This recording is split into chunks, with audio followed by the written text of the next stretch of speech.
यादें, वो जो किसी आर्काइव में नहीं मिलती लेकिन अचानक किसी डायलॉग, किसी धुन या किसी पुराने सीन के साथ जिंदा हो जाती हैं। यादों का झरोखा उसी एहसास का नाम है। एक ऐसा कोना जहां हम सिर्फ पुरानी फिल्में नहीं देखते बल्कि उन पलों को दोबारा महसूस करते हैं जिन्होंने सिनेमा को हमारी जिंदगी का हिस्सा बनाया।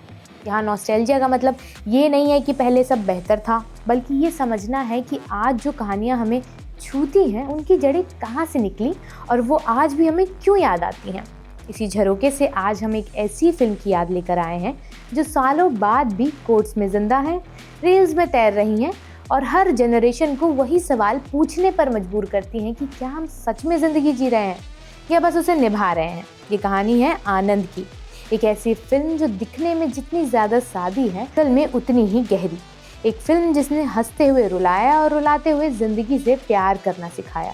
लेकिन क्या आपने कभी सोचा है कि जिस किरदार ने राजेश खन्ना को अमर बना दिया वो रोल क्या सच में उन्हीं के लिए लिखा गया था? क्या होगा अगर हम कहें कि आनंद का चेहरा कोई और भी हो सकता था?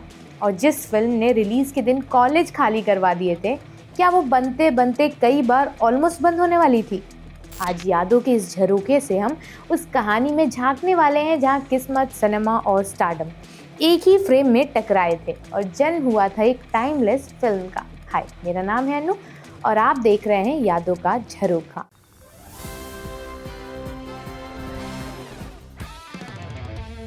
आज भी जब सोशल मीडिया पर कहीं जिंदगी बड़ी होनी चाहिए बाबू मोशाय वाली लाइन दिख जाती है तो हैरानी होती है कि 50 साल से ज़्यादा पुरानी एक फिल्म आज के यूथ को भी उतनी ही गहराई से क्यों छू जाती है। ना तो इसमें तेज कट्स हैं, ना बैकग्राउंड स्कोर का शोर जो यूथ को पसंद आता है, ना कोई सिनेमैटिक तड़का। फिर भी आनंद फिल्म आज भी फ्रेश जान पड़ती है, शायद इसलिए क्योंकि ये फिल्म मौत की बात करते हुए भी जिंदगी से प्यार करना सिखाती है। लेकिन इस आइकॉनिक फिल्म के साथ जुड़ा सबसे बड़ा ट्रिविया भी यही है कि जिस किरदार ने राजेश खन्ना को अमर बना दिया वो रोल असल में उनके लिए लिखा ही नहीं गया था। हाँ, ऐसा पहले भी कई फेमस किरदारों के साथ हुआ है, लेकिन ये कहानी बाकियों से थोड़ी अलग है। सोचिए, जिस आनंद को आज हम राजेश खन्ना के बिना इमेजिन ही नहीं कर सकते, उसकी कास्टिंग की कहानी में खुद एक फिल्म छिपी हुई है। अब ज़रा उस दिन पर आते हैं जिसने आनंद को सिर्फ एक फिल्म नहीं बल्कि एक फिनोमिनन बना दिया। बीबीसी की एक खबर में 1971 का एक दिन का जिक्र है। वो कुछ यूं कि 1 जनवरी 1971, शुक्रवार का दिन। ना कोई राष्ट्रीय छुट्टी, ना कोई त्यौहार। हाँ, नया साल का मौका था पर इसे त्यौहार नहीं कहा जा सकता। फिर भी बम्बई के कॉलेज लगभग खाली पड़े थे। स्टाफ रूम में बैठे प्रोफेसर हैरान थे कि आखिर स्टूडेंट्स कहाँ चले गए। जैसे तैसे जवाब मिला कैंटीन बॉय से, जिसने चाय रखते हुए बताया कि आज राजेश खन्ना की फिल्म आनंद रिलीज हुई है सर। लड़कियां अपने फेवरेट सुपरस्टार के लिए क्लास बंक कर चुकी थी और कुर्ता व धूप का चश्मा लगाए लड़के इस उम्मीद में थिएटर पहुंचे थे कि शायद काका की किसी दीवानी की नज़र उन पर भी पड़ जाए। ये सिर्फ स्टारडम नहीं था, ये एक सिनेमाई उन्माद था जहाँ फिल्म देखने जाना किसी फेस्टिवल से कम नहीं माना जा रहा था। लेकिन जिस फिल्म ने ऐसा उन्माद पैदा किया उसकी शुरुआत बहुत अनिश्चित रही थी। पर एक मिनट, आपने फिल्म तो देखी है ना? कहीं पता चले कि फिल्म ही नहीं पता है आपको। पर इट्स ओके, नहीं भी देखी तो कहानी तो सुन ही सकते हैं। क्या पता इस वीडियो के बाद फिल्म देखने का मन कर जाए। खैर, निर्देशक ऋषिकेश मुखर्जी के पास फिल्म के लिए कहानी तो थी लेकिन कॉन्फिडेंस नहीं था। जैसा हम लोगों के साथ कभी कभी होता है कि दिमाग में आइडिया होता है पर एग्जीक्यूशन का सही तरीका नहीं पता होता। ऋषिकेश मुखर्जी के मन में सवाल था कि इंडस्ट्री इस कहानी को अपनाएगी उस दौर में जब रोमांस, एक्शन और स्टार पावर ही बॉक्स ऑफिस की गारंटी माने जाते थे। आनंद जैसी कहानी डिस्ट्रीब्यूटर्स को रिस्की लग रही थी। एक बीमार आदमी जिसे पता है कि उसकी ज़िंदगी ज़्यादा लंबी नहीं है और फिर भी वो हर दिन को पूरी शिद्दत से जीता है। इसमें ना कोई कन्वेंशनल हीरोइज्म था, ना कोई गारंटीड एंटरटेनमेंट फॉर्मूला। यही वजह थी कि कहानी लिखे जाने के बाद भी फिल्म लंबे समय तक ठंडी पड़ी रही, यानी कि शेल्फ में पड़ी रही। आनंद के किरदार को लेकर ऋषिकेश मुखर्जी के दिमाग में जो पहला चेहरा आया था वो राजेश खन्ना का नहीं था बल्कि एक सिंगर का था। Any guesses? ये थे किशोर कुमार।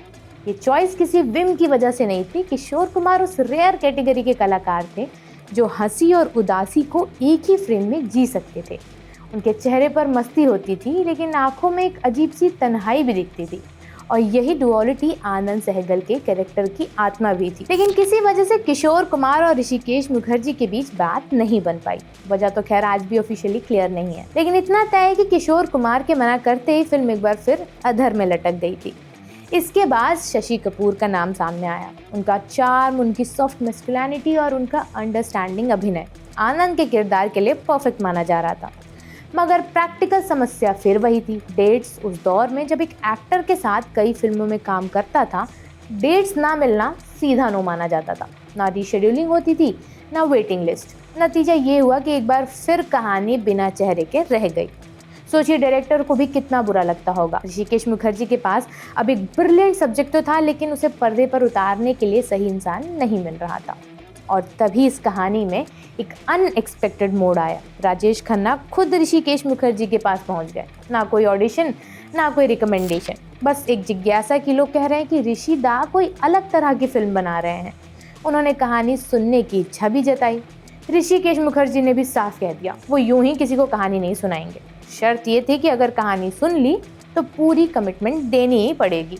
राजेश खन्ना ने भी बिना ज़्यादा सोचे हामी भर दी। कहानी सुनते सुनते वो समझ गए कि ये फिल्म उनकी इमेज से थोड़ी अलग है, लेकिन शायद इसी वजह से ज़्यादा पावरफुल भी है। यही तय हो गया कि आनंद अब राजेश खन्ना ही होंगे। इस फिल्म से जुड़ा एक और दिलचस्प पहलू था राजेश खन्ना का बिजनेस डिसीजन। उन्होंने इस फिल्म के लिए कन्वेंशनल फीस लेने के बजाय बम्बई टेरिटरी के डिस्ट्रीब्यूशन राइट्स लेना चुना था। उस समय ये फैसला कई लोगों को रिस्की लगा था, क्योंकि फिल्म को लेकर कोई श्योरिटी नहीं थी। लेकिन रिलीज के बाद जो अनकंट्रोलेबल इमोशंस लोगों में देखने को मिले, उसने इस डिसीजन को मास्टर स्ट्रोक बना दिया। राजेश खन्ना को इस फिल्म से उनकी सामान्य फीस से कहीं ज़्यादा मुनाफा हुआ था। यानी आनंद सिर्फ क्रिएटिव तौर पर नहीं, कमर्शियल तौर पर भी एक स्मार्ट गैम्बल साबित हुई, कुछ अंधेरे में तीर की तरह। देखिए, आनंद का किरदार पारंपरिक बॉलीवुड हीरो से बिल्कुल अलग था। वो मौत से लड़ता नहीं, बल्कि उसे स्वीकार कर चुका था। वो सिंपैथी नहीं मांगता, बल्कि लोगों की जिंदगी में खुशियां बांटने की कोशिश करता है। शायद यही वजह है कि आज का यूथ जो एंजाइटी, अनसर्टेनिटी और बर्नआउट से जूझ रहा है, इस किरदार से कनेक्ट कर जाता है। आनंद हमें नहीं सिखाता कि ज़िंदगी कैसे बचाई जाए, बल्कि ये सिखाता है कि ज़िंदगी कैसे जी जाए। राजेश खन्ना ने इस किरदार को मेलोड्रामा से दूर रखा और शायद यही रिस्ट्रेंट उनकी परफॉर्मेंस को टाइमलेस बनाता गया। अच्छा, आपको एक ऐसे कोई सब्जेक्ट पर कोई और फिल्म याद आती है? मुझे याद आ रही है कुछ कल हो ना हो, और शाहरुख खान का किरदार अमन, वो भी अपनी मौत को सच मान चुका है। अब मूड बदलते हैं और बात करते हैं बाबू मोशाई की, डॉक्टर भास्कर बनर्जी। इस किरदार के लिए ऋषिकेश मुखर्जी को एक ऐसे एक्टर की तलाश थी जो लाउड ना हो, जो अपने इमोशंस को भीतर ही रखे। यहीं पर ख्वाजा अहमद अब्बास ने एक नए चेहरे का सुझाव दिया, अमिताभ बच्चन।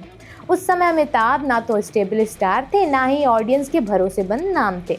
साथ हिंदुस्तानी फिल्म से उन्हें नेशनल अवार्ड तो मिला था, लेकिन बॉक्स ऑफिस पर उनकी कोई पकड़ नहीं थी। ऋषिकेश मुखर्जी भी शुरुआत में पूरी तरह कन्विंस्ड नहीं थे, लेकिन अमिताभ का साइलेंस, उनकी बॉडी लैंग्वेज और उनकी आंखों में छुपी बेचैनी ने धीरे धीरे उन्हें यकीन दिलाया कि बाबू मोशाय के लिए इससे बेहतर चॉइस हो ही नहीं सकती।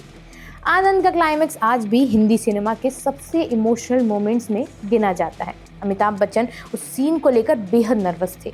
उन्हें समझ नहीं आ रहा था कि उस लॉस को कैसे एक्सप्रेस किया जाए। उन्होंने महमूद से सलाह ली, जो उन दिनों उनके मेंटोर थे।